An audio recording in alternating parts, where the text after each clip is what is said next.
Mengenal Mahfud MD. Di sebuah desa kecil di Sampang, Madura, pada 13 Mei 1957, lahirlah seorang anak laki-laki dari keluarga sederhana. Ayahnya seorang guru agama, ibunya ibu rumah tangga yang tekun. Anak itu diberi nama Muhammad Mahfud, kelak dikenal luas sebagai Mahfud MD. Sejak kecil, Mahfud tumbuh dalam tradisi pesantren dan pendidikan Islam yang kuat. Ia bukan hanya cerdas, tapi juga keras kepala jika menyangkut soal keadilan. Ketika teman-temannya memilih diam saat aturan tidak adil diberlakukan di sekolah, Mahfud kecil justru maju, bertanya, menggugat, dengan bahasa yang sopan tapi tajam. Sejak saat itu, sikap kritis dan berani membela kebenaran menjadi bagian dari dirinya. Waktu berlalu.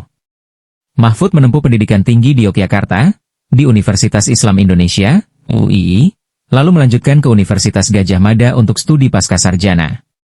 Ia menjadi akademisi, guru besar hukum, dan dikenal sebagai cendekiawan yang jujur serta tajam dalam menganalisis hukum dan politik Indonesia. Namun, hidup Mahfud MD tidak berhenti di ruang kelas.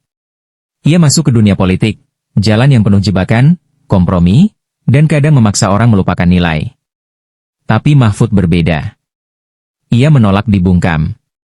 Saat menjabat sebagai Ketua Mahkamah Konstitusi, Mahfud menunjukkan bahwa hukum bisa tegas dan bersih.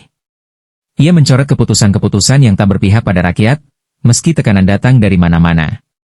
Kalau hukum itu tajam ke bawah, tumpul ke atas, maka saya akan balikan mata pisaunya, begitu kira-kira sikapnya. Mahfud dikenal lantang. Ia tidak takut menegur lembaga, bahkan pejabat tinggi, jika ada pelanggaran terhadap konstitusi.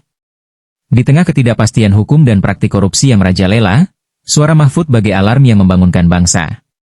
Ketika ia dipercaya menjadi Menteri Koordinator Bidang Politik, Hukum, dan Keamanan, Mahfud tak pernah menanggalkan idealismenya. Ia berbicara tentang hak asasi, pemberantasan korupsi, keadilan bagi rakyat kecil, dan pentingnya negara berdiri netral dalam kekuasaan. Namun, Mahfud MD bukan manusia sempurna. Ia pun pernah diserang, dikritik, bahkan difitnah. Tapi ia tetap berdiri. Ia memilih berjalan di atas jalannya sendiri, jalan kejujuran. Dalam salah satu pidatonya, ia pernah berkata, "Saya tidak takut kehilangan jabatan. Saya hanya takut jika kelak ditanya anak cucu, kakek dulu diam saat ketidakadilan terjadi, ya?" Kisah Mahfud MD adalah kisah tentang integritas yang tak tergoyahkan di tengah badai politik. Tentang seorang anak kampung yang tak lupa akar, tak lupa prinsip, dan terus berjalan, walau jalan itu sepi dan sunyi.